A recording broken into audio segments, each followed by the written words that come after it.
moment-to-moment choices that help us to get through the turbulent times, even when we ourselves don't believe that we can do this. Having a practice every day reminds us that if I can sit with myself for 10 minutes and be with my scary thoughts and emotions and not be overtaken by them, then I can do this. I can get through this. Hello, boys and girls, ladies and gentlemen. This is Nishant, and welcome to the Nishant Garg Show. This is a podcast about helping you live a fulfilled life, and my job on the show is to invite world-class experts to extract the practices, routines, and habits to help you live a fulfilled and abundant life. Today's guest is Cheryl Jones. Cheryl has devoted her entire career as a healthcare professional to exploring and teaching best practices that can easily be incorporated into everyday life.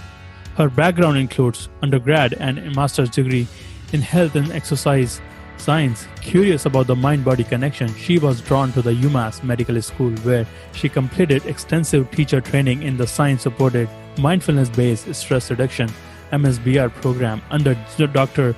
Jon Kabat-Zinn himself. Expanding on this holistic approach to well-being, she studied spiritual counseling at the University of St. Joseph. She founded the Mindful Path in 2003, where the mission is to engage and empower people with mindfulness skills so they can improve the health and well-being in all areas of life. She also authored 2 books to help you live more mindfully. Book number 1 is Thriving When Your Cosmic Egg is Cracked. Book 2 is Mindful Exercise, a bridge between yoga and exercise. Without further ado, please enjoy this wide-ranging conversation with Cheryl.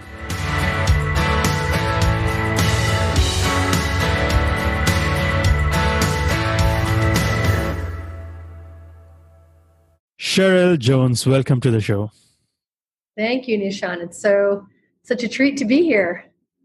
My pleasure. We all have a story, and I'm looking forward to start with your story because you have so many stories from your past. So I thought that how about we start with what did you have in the breakfast? What did I have for breakfast? Oh, today I had my super green smoothie with kale and celery and apple and peanut butter and a whole bunch of other good things. For peanut butter, what kind of a brand to use? Oh my gosh, I see the label, but I can't remember the name of it. Organic, I can tell you that. While I was doing homework on your work, I found that you started your meditation and mindfulness journey through a bookstore where you found a book from a gentleman. Could you speak to that? Oh, sure. It's funny how life works. It was one of those moments where I was walking through the streets of Newport, Rhode Island, and I was with actually my husband at the time, and we were just kind of strolling, and all of a sudden I found myself, picking up the pace and walking more purposefully. And I remember him saying to me, what are you in such a rush for? Where are you going? And I said, I don't know, but let's go up around this corner. And I really did feel like I was being guided and walked into this bookstore. And the woman who came up to me said, can I help you? And literally my eyes welled up and I said, I don't know what to do next. And I even surprised myself with that saying to a perfect stranger. And she didn't skip a beat. She said, I have the perfect book for you. And she walked me over to a table and she handed me Jon Kabat-Zinn's book, Wherever You Go, There You Are. And this was 1995. And it changed my life. My son was 2 at the time, and I started reading it. And then at the end realized, oh my gosh, this is UMass Medical School. This is in Worcester. At the time I was living outside of Hartford, and I thought I could do this. I could be trained in this. So it was really the beginning of a completely new direction in my life that changed my life in so many ways. Cheryl, what was your self-talk before reading that book? Oh, I was an exercise physiologist, and I am. That was my initial training. My graduate work is in exercise science and health education, and I'm a mover. That's what I do. And I just never thought I could be still enough to meditate. I admired it. I had heard about meditation, and of course, like maybe a lot of people, I had some preconceived notions of what I thought mindfulness was, sitting cross-legged for long periods of time, chanting, whatever. But I didn't have any judgments about it. I just didn't think being, a mover, a triathlete, a bodybuilder, that I could actually sit still. And then I learned through, Jon Kabat-Zinn's book that meditation isn't what I thought it was, and that maybe I could learn how to do this. Then what did you realize what meditation is? Well, because I am a trained teacher in a program called Mindfulness-Based Stress Reduction, what I learned was what it means to have an awareness practice. Not all meditation is the same. There are many different forms of meditation, just like there are many different forms of exercise.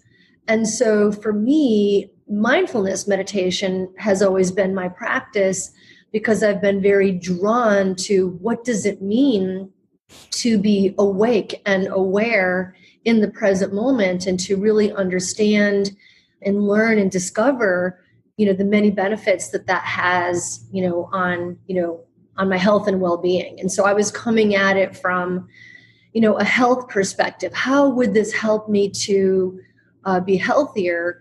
And so what I learned through having a mindfulness practice, an awareness practice, is that number one, it helped me to reduce my stress.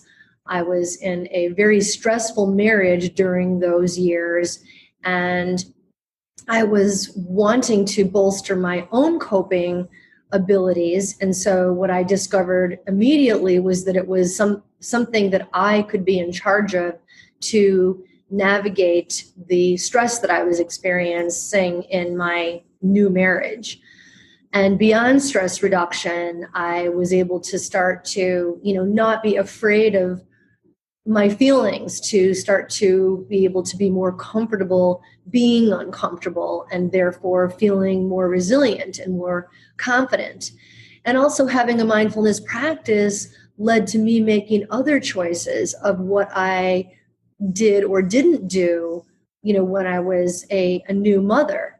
It led me to a yoga practice. It led me to the University of St. Joseph's, where I studied spirituality. So it helped me to make choices that helped me to live according to my own personal values. I'm curious to ask you that. Could you talk about some of the choices, if anything comes to your mind, that you made before having mindfulness practice, and those choices may not turn out well for you? When I think about life pre-mindfulness practice, I think I was probably powering through life. I had my own business as a personal trainer in New York City. I had a staff of 11 personal trainers. I was running a business. I was burning the candle at both ends. I was managing chronic sore throats.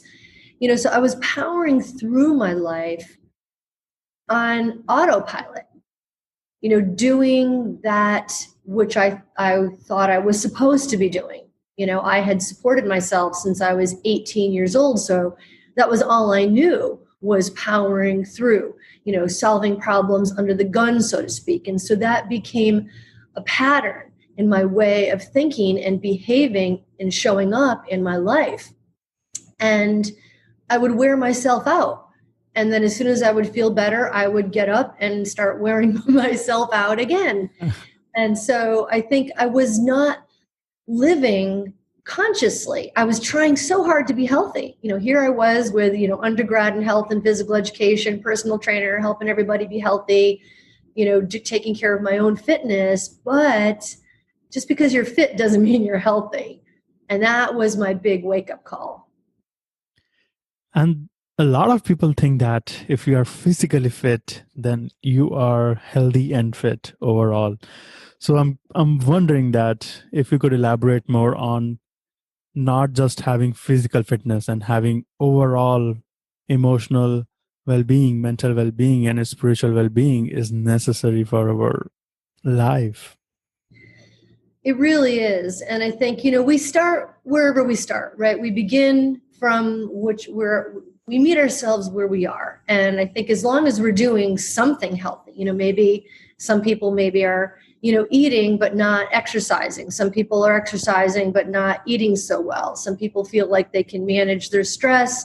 Some people feel like that they just stuff it down, right? There's so many different aspects of what it means to be healthy and well. And, for me, drawing upon my wellness background, what I ended up learning, kind of my own evolution from, exercise specialist into wellness coaching is that, there are areas or dimensions of our wellness, and they involve, how we interact with other people. So our social well-being, our spiritual well-being. And by that, I don't mean religion. Of course, religion might be part of spiritual well-being, but I'm talking about something much different.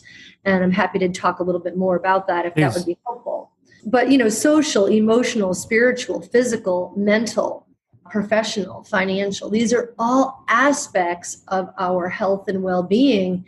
So it's not just about, how many miles we walk and how much physical activity we're tracking and how many fruits and vegetables we're eating. So yeah, I'm happy to, dive into any of those components if that would be helpful. Yes, please. These days in particular, I do believe that, spiritual well-being is the aspect of our health that we talk the least about. And what I learned from my training at University of St. Joe's is that, what does it mean to have a sense of spiritual well-being? It means that we have a sense of purpose, a sense of meaning in our lives, that we can live according to our values, that we feel like we belong in our families and in our workplaces. It means that we are connected to something bigger than ourselves, whether that is simply energy or whether that is some understanding of God. So it's all of these dimensions of spirituality are so critical to our health and well-being. And there's a quote that's, I'm going to paraphrase, that, we are not human beings having a spiritual journey, but rather we are spiritual beings having a human experience. This is from Dr. Wayne Dyer. Yes. Yes. Thank you for reminding me who the originator of that was. And that so resonates with me. And I think we just need to find the language to unpack this. And that is what I'm very much dedicated to, in this next chapter of my own career, is to unpacking and translating that so that we really can create a higher way and a greater sense of personal well-being. And I believe that would be very helpful, on a larger scale in terms of our supporting our society as well. What are your personal practices to connect with your spiritual higher power or to work on your spiritual well-being? Yeah. So, for me, there are a number of things. And I do believe, even though way back when the words mindfulness and spirituality were not connected in my training, they always were for me. And so to me, I thought my mindfulness practice is absolutely the most powerful thing that I do to support my spiritual well-being, because having a mindfulness practice means that we stop to meditate. And so again, in MBSR, Mindfulness-Based Stress Reduction, there are 4 mindfulness practices, and I still do all 4 of them these days.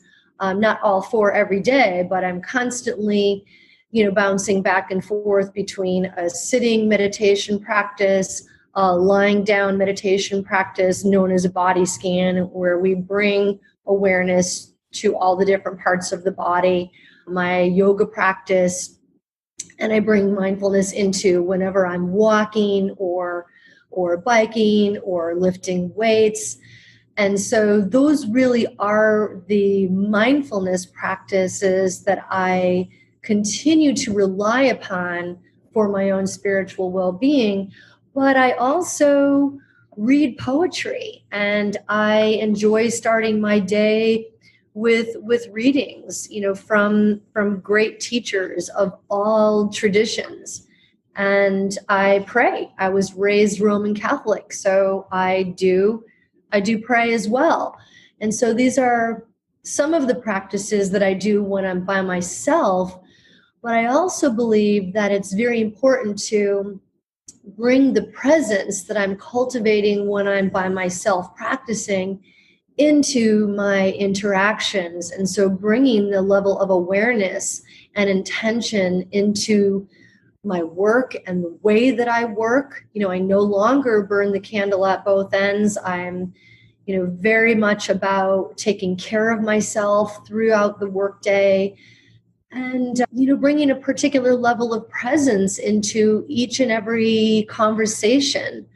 So those are some of the ways that I bring my practice to life, Nishant. They are all wonderful practices, Cheryl. And I would like to ask you that when you lift weights, do you listen to any music or anything, or you just mindfully work on that? I think it's not that I have one set way of lifting weights. I've got my dumbbells lined up, and it really just depends on what the moment is calling for. And I think having an awareness practice, we come to trust ourselves to say, in this moment, what is the most self-caring choice I make? What would help me the most now? And sometimes I will put on some music and I will lift weights to music and really get into the beat and the rhythm and the voice and enjoy that kind of getting pumped up. But when I need something that's more grounding, not so much that upbeat kind of energy that I'm looking for, when I need to get myself balanced and grounded, I will lift weights in silence and really connect my breath, with the physical move. So if I'm doing a bicep curl, I will, take a breath in and then exhale as I'm lifting, and then inhale as I'm lowering. And I'll notice the space between my in-breath and my out-breath. I'll notice the space between the contraction of the muscle and then the relaxation. I'll tune into the experience of what it feels like to move my body and all of the sensations that are occurring as I'm moving my body. So there's no right or wrong. It's about knowing what we need, what would be the most helpful thing in any given moment. And which is challenging, knowing what we need in that present moment, because we never stop, we never take a pause. We are on autopilot all the time. Yeah, and I think that's one of the greatest gifts of mindfulness, and I believe always the beginning point. As you're saying, how do we make that shift from autopilot to choosing consciously? And the first step to doing that, because that's a big thing, even it sounds big. Yes. And so learning how to stop is the first step. Retraining ourselves and retraining our brains and laying down new neural pathways in the brain so that we actually can make stopping a habit. It can become our way of going through the day. Just like we know every 20 to 30 minutes, we have to stand up and move. It's not good to be sitting in front of our computers all day, right? That's creates stagnation and inflammation, and we know we can't be sitting all day. Well, I believe the same mentality is what we take to stopping. We know we can't be going all day. We must, for our own health and well-being, learn to stop. Just like we know for our health and well-being, we have to learn to stand up, get out of our seats. We have to stop.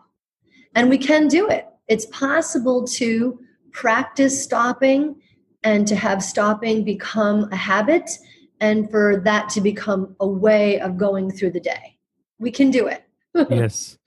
Cheryl, earlier you mentioned that you read poetries in the morning and you pray, you read spiritual books. So who's your favorite poet?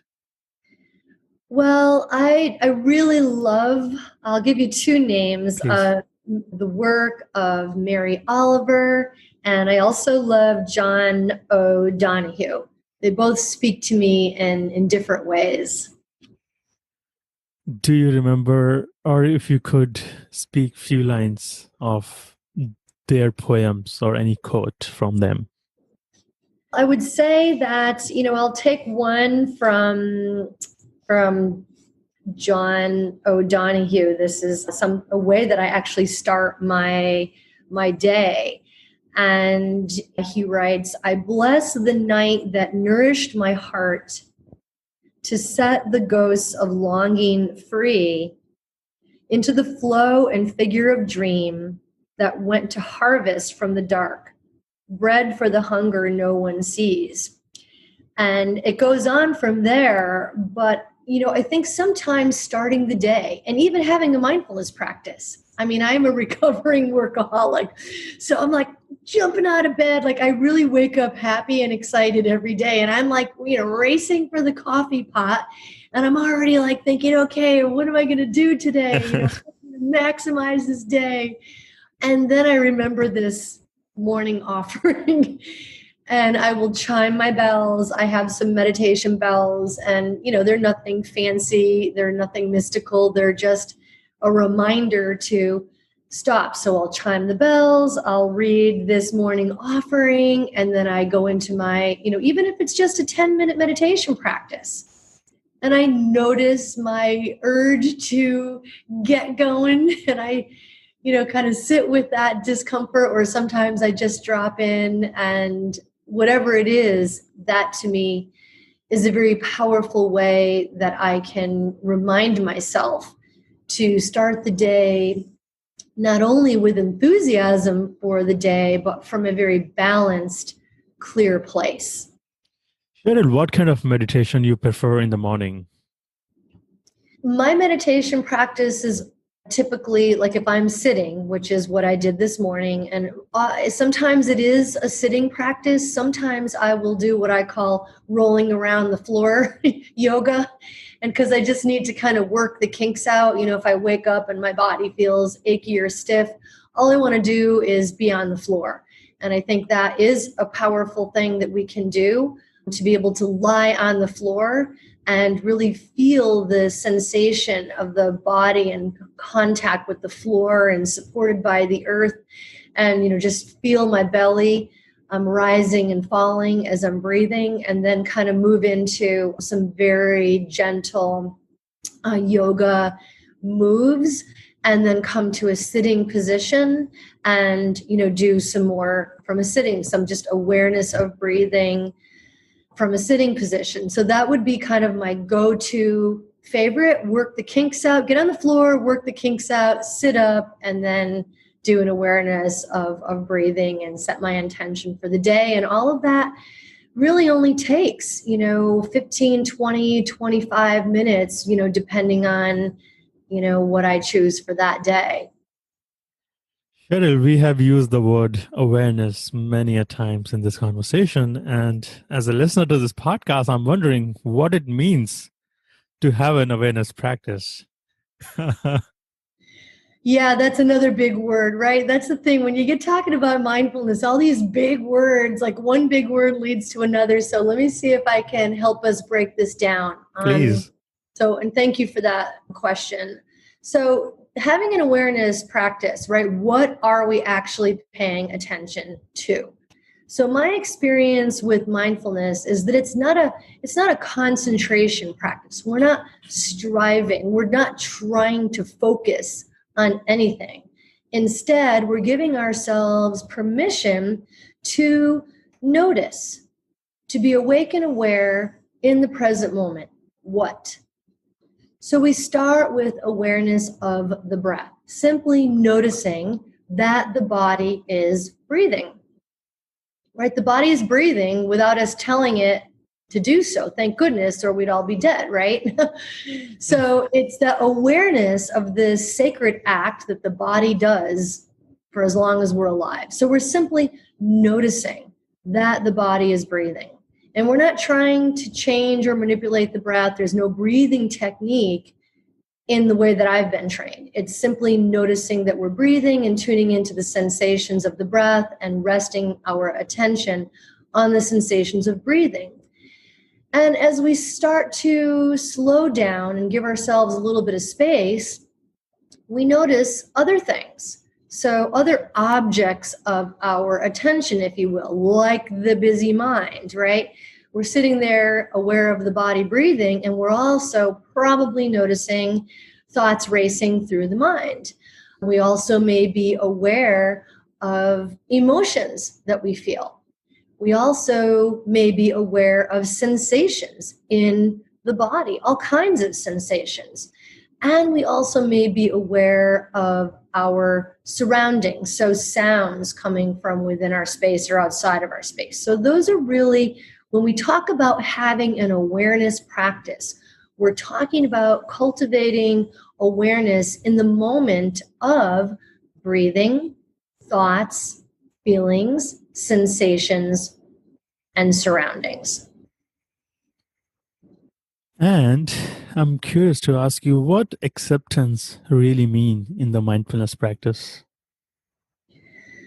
Oh, there we go. There's another word that's like so beautiful and powerful and confusing. Acceptance, let me start with where we get tripped up, and then I'll talk about how I like to understand acceptance.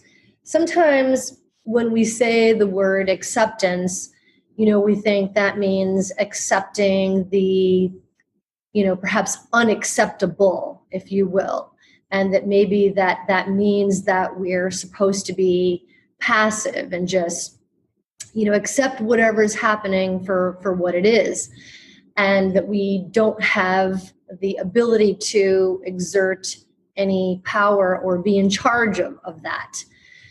So the way that I understand acceptance and the way that I teach it through the lens of mindfulness, it is one of the primary attitudes of mindfulness.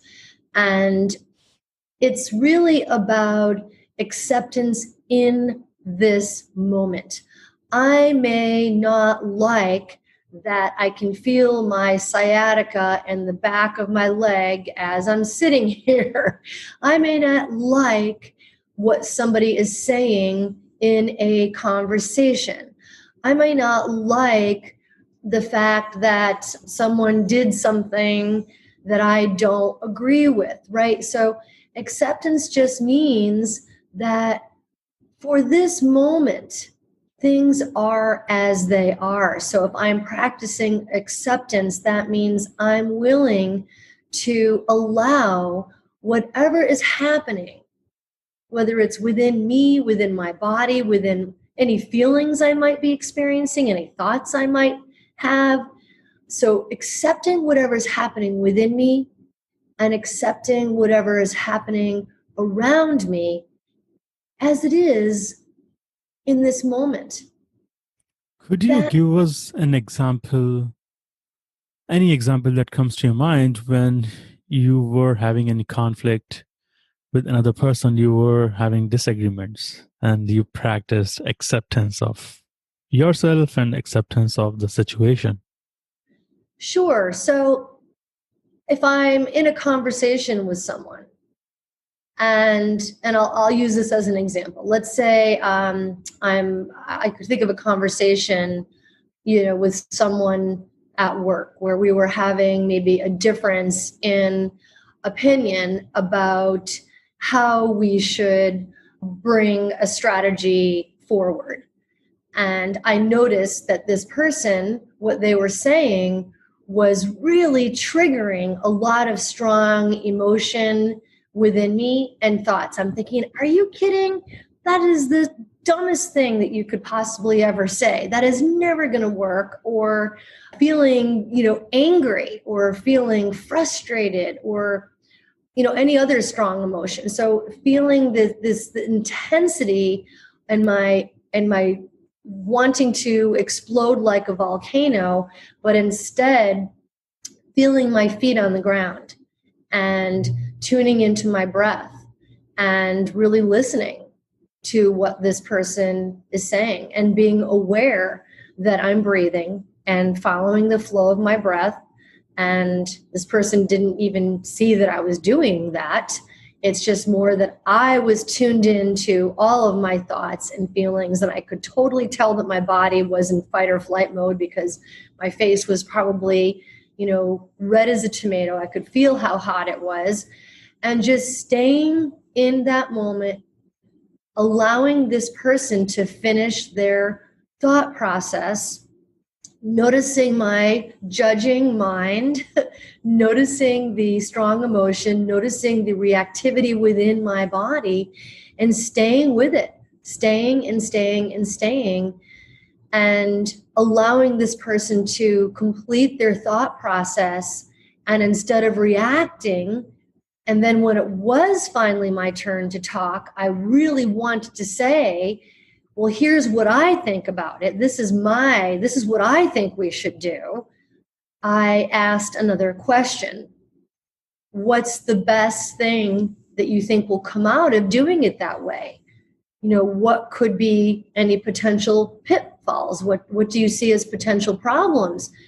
So asking a how or a what question and letting this person finish. And even coaching, like drawing out from them, letting them really complete their thought process instead of jumping in and reacting and stating that what my great idea was. So this is an example of something that I've used numerous work relationship kinds of situations, and even with my children and other family members. How would your children describe, Cheryl, what you do for a living? At this point, I think that they are they have a way better understanding and far more accepting of what it means to have a mindful mom. And I just try to be really transparent with them. Mindfulness isn't about being perfect. I could certainly look back on all kinds of situations, especially being a solo parent through a really difficult time, where of course I would, I could Monday quarterback and go back and think of all kinds of things I would do differently. But what I've learned is that mindfulness isn't about, being perfect. It's about accepting myself as I am. And that's how I've always talked about this practice to my kids. And I think now they would describe what I do as helping people to, be healthier. Love it. Have you taught them how to meditate? Yeah, and they did, at the beginning of COVID-19, I did a bunch of Facebook Live sessions, and they actually joined me. And so, we do practice together. If we're out on a hiking trail, I will invite us to stop, just sit, take in the view, not talk, tune into the breath, feel grateful. So we do, and it's fun. I would say, first mindfulness helped me get my family through a difficult time. And now I feel like it's fun to watch my children grow and start to bring this into their lives. It's truly a joy. Cheryl, our listeners would be curious to know about those struggling times and the stressful times, if you're open to talk about that. Sure. We all have a story, and, life throws us all curveballs and things that, we would not ask for, or certainly, would not see coming. And so, my story is simply my story. I started my mindfulness practice in 1996, and thank goodness, because at the time I was thinking, oh, this will be really great for me to bring to my clients as another dimension of their health and well-being, blah, blah, blah. Never thought that I would need to bring it to myself to really save myself. And that's exactly what I believe that having a mindfulness practice did for me. My husband, very early in our marriage, started to make some business decisions that were getting him into trouble legally. And he wasn't able, or chose not, I'll never know, to correct. He could not self-correct and ended up going to prison for 10 years. And we ended up getting divorced. I had to raise our children for a decade by myself. I had no child support, no alimony. I was a stay-at-home mom at the time, so I didn't have a job when this all came down. And we really lost everything and had to file for bankruptcy. And it was a time that was beyond stress. It was completely overwhelming. And every day I would just wake up praying for the strength to know how to take care of my children and find my way through this. And my mindfulness practice helped me to take care of myself so that I could stay healthy and take care of my children, and eventually find my way to a corporate position at Aetna that changed my life. And if we can go deeper into this, what else did you do to make the ends meet during that struggling time? And I'm asking this because a lot of people struggle with that. And I have been there in that situation, and not in the same situation, in the similar circumstances. And life is full of struggles. Life is not a happy thing every time, all the time. And that is why I chose to ask you that. How did you make those ends meet?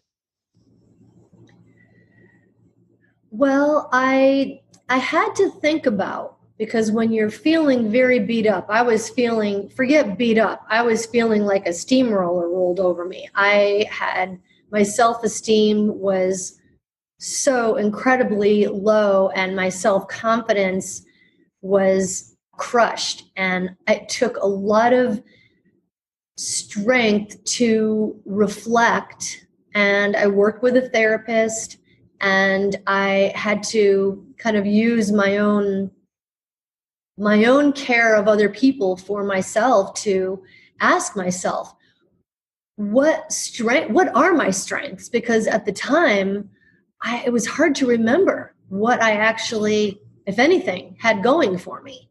And so I had to do a lot of exercises, which I do outline these in my book, Thriving When Your Cosmic Egg is Cracked. And a lot of self-reflection on, had to build myself up again. What do I have going for me? How am I going to just get through today? And what is the best thing I can do to care for myself right now? I had to not be overwhelmed by the biggest, scariest picture I ever thought I would face, and be able to break it down into, what can I be in charge of today? And I did end up getting a part-time job teaching health and physical education to high school students. And I was teaching mindful exercise and meditation at another fitness center. And I was doing some personal training and coaching. And I started to put together little pockets of revenue, because of course the financial piece is a part of this, and that's one of everyone's biggest stressors. So in addition to spiritual practices, I actually had to figure it out financially. and was able to put together enough work to make ends meet. And eventually, by the time I did get to my corporate job, I guess to back up for 1 second and say one more thing about all that, what ended up happening, having the ability to break it down and not feel like I really did just want to crawl up into a ball in the corner. It was really hard to get up and every day say, okay, how am I going to get through this day? Which is honestly why I probably jump out of bed every day now. I'm so grateful that I'm not in that place anymore. So it was the ability to break it down and not be overwhelmed by the big picture, and to break it down into today, and then to further break it down into this moment, into moment to moment to moment to moment. And it's interesting how all of those moments of choices, of choosing consciously, did lead me to a huge cumulative benefit, because it kept me from A, having a nervous breakdown, B, I was able to survive. I was able to, I don't know that I was growing. I'm sure I was just surviving. And then eventually, I did see that I had enough going for me and was able to string together enough to attract an amazing opportunity into my life. I hope that answers the question, Nishant. I love it. Thank you so much for explaining that, Cheryl. What advice would you give to somebody who is struggling in their life? And these days are struggling times for a lot of people. They are stressing out. Yeah, I think kind of connecting it back to, the acceptance that, I don't know, like I think growing up, no one ever really talked about, growing up Catholic. No one talked about, life will include joy and life will include suffering. It was all about, Jesus died for our sins, but I'm like, okay, but what does that mean for me in my life? And so this sounds kind of obvious, but it was like an aha moment when I started practicing mindfulness, that suffering is part of life and we're all going to struggle. And so I guess accepting that this is part of the journey, that of course we're going to have sorrow. And that's, one of my favorite poems by Rumi is the Guest House, because love it. It helps us to see that we can welcome. So that's acceptance to me. The ability to, maybe welcome is a stretch, that's after having a practice for a while, but the idea that we could welcome whatever life presents us with. As Rumi says, even if it's a crowd of sorrows, that's what acceptance means, that of course we're going to have heartbreak in life, but having heartbreak doesn't mean that it's going to be forever, and it doesn't mean that it has to break us, that even when we are struggling, if we can learn some new skills. And I see mindfulness as a practice and a skill, that if we can learn to have a mindfulness practice, that is what helps us to make the moment-to-moment choices that help us to get through the turbulent times, even when we ourselves don't believe that we can do this. Having a practice every day reminds us that we can. If I can sit with myself for 10 minutes and be with my scary thoughts and emotions and not be overtaken by them, then I can do this. I can get through this. It's going to be one breath, one moment, one choice at a time. What are the myths around mindfulness? people are talking about mindfulness everywhere, and I'm sure not everybody knows what mindfulness is. So what are the myths around mindfulness, Cheryl? There are a lot of myths and misconceptions about mindfulness, which I think naturally come out of whenever something becomes popular. And also when you're trying to unpack a practice that has so many layers. I mean, we could go on and on all day just here, right? And so I think the myths and the misconceptions have come out of us trying to simplify. And even for myself, I notice how bringing mindfulness to a corporation, you're constantly trying to break it down into understandable morsels for people because mindfulness does have so many layers. So I don't think anybody did this on purpose, but all of this dilution and distortion of mindfulness, which have led to these myths and misconceptions, came out of trying to make mindfulness accessible to people. And so I'll just start with that. So some of the myths are that, it's something that we have to practice for, an hour at a time, that you have to meditate for long periods. And I would say that, the research is telling us that 20 minutes is sort of that impactful number. If we can make it or build up to a 20-minute practice, that is really ideal.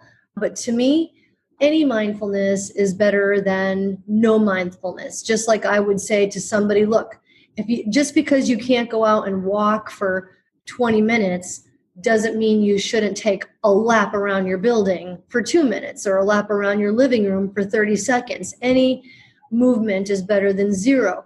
Any mindfulness practice is better than zero. So I think one myth is that in order for us to say that we have a practice, we have to, be meditating for long periods of time. Of course, the more the better, but we have to start wherever we can. One thing that comes up out of mindfulness practice too is that, we're supposed to be sitting there in silence with no thoughts and just concentrating on the breath. And in mindfulness practice, again, because it's an awareness practice, we're actually learning how to skillfully work with our busy minds. And so instead of blocking thoughts out, we are allowing ourselves to notice one thought at a time as it passes through the mind and continuing to come back to the breath, but learning how to work with the busy mind and to learning how to work with strong emotions. Those are a couple of the myths that I can think of. I'm sure there are many, many more. So if you can think of one, feel And free to Cheryl, there. I realize that we all are mindful creatures. We all have this mindfulness unconsciously, but with all these practices, we are becoming more conscious. We are bringing it more to the surface. We all have it. These practices have been there since ages. These are ancient practices. We just need to tap into our power that we already have through all these mindfulness practices, conscious mindfulness practices. Yes, that's so true. And it's something that is an innate part of our intelligence as human beings.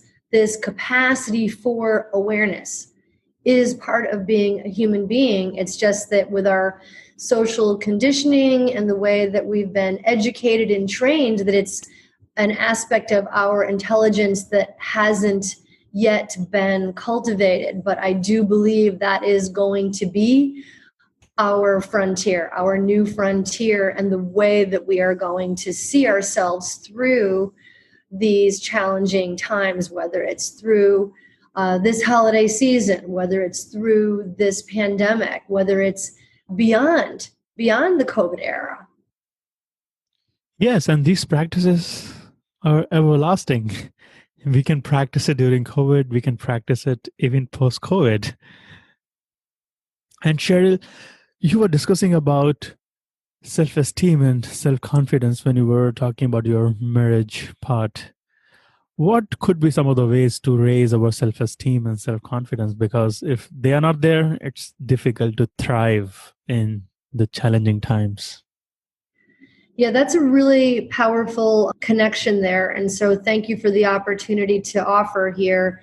To me, what having a mindfulness practice, so again, being able to sit with ourselves as we are with a sense of openness, with curiosity about our experience, our present moment experience, being with ourselves as we are, with whatever is happening, with our thoughts, feelings, sensations, everything.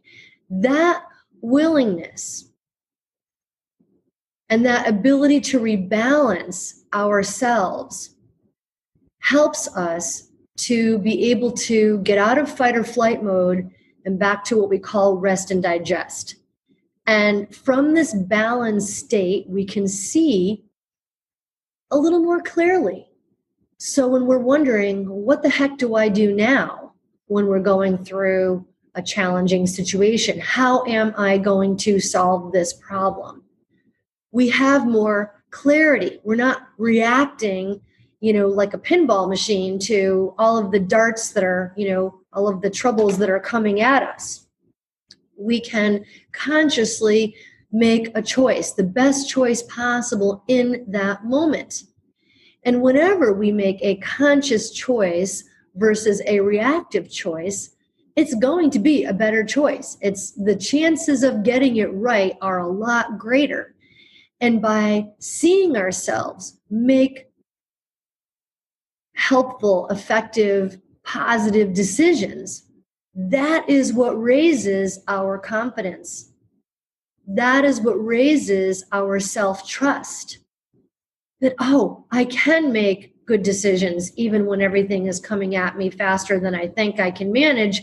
I am capable of making good decisions one at a time. And that's what starts to help us to trust ourselves and build confidence and raise our self-esteem. I believe that's how it works. Yeah, I love that. I wish we had more time and we could go in length. I would like to conclude in a way that what's the impact you want to leave on this world? My intention has always been, from when I was in high school, advocating for salad bars and healthy eating in our school cafeteria. It's the same as it is today. And it is to help people to live the healthiest life possible. And that means in all areas of life, to be able to be healthy and effective and have a sense of well-being. And last but not the least, where can we learn about your work? Where can we find you online? Where can we find you in Boston? Anywhere? I have a website, and it is themindfulpath.com. And that's really the best place to connect with me. I'm also on LinkedIn and Facebook, and it's, again, The Mindful Path. So thank you so much, Nishant. Great. Any closing thought, anything that you want to share before we wrap up? Well, thank you so much for having me, and to everyone out there, I truly wish you many mindful moments, and invite you to, no matter where you are in your life journey, to give yourself the gift of self-care. It is always the beginning to all good things, that self-care isn't something that is selfish. It helps everyone who is in our lives. And I do believe that developing a mindfulness practice is a powerful way that we can all take care of ourselves. So I invite you to engage and to learn and grow and even thrive during these times. And I truly believe that we'll all get through this together. And may you thrive on. Thank you so much, Sherry. It was a wonderful conversation. Thank you so much. Thank you for listening to this podcast episode today. If you did enjoy this, please subscribe to this podcast on Apple Podcast, or you can visit https://nishantgarg.me, NISHANTGARG.me. You can also share this episode with your loved ones to help them live a fulfilled life. You are not alone in this journey. We all struggle in life. There is no shame in talking about it. I go through my highs and lows. I get depressed, and these practices help me in living a resilient life. You can also do this. You got this. Don't judge yourself. You are doing the best you can. And thank you so much again.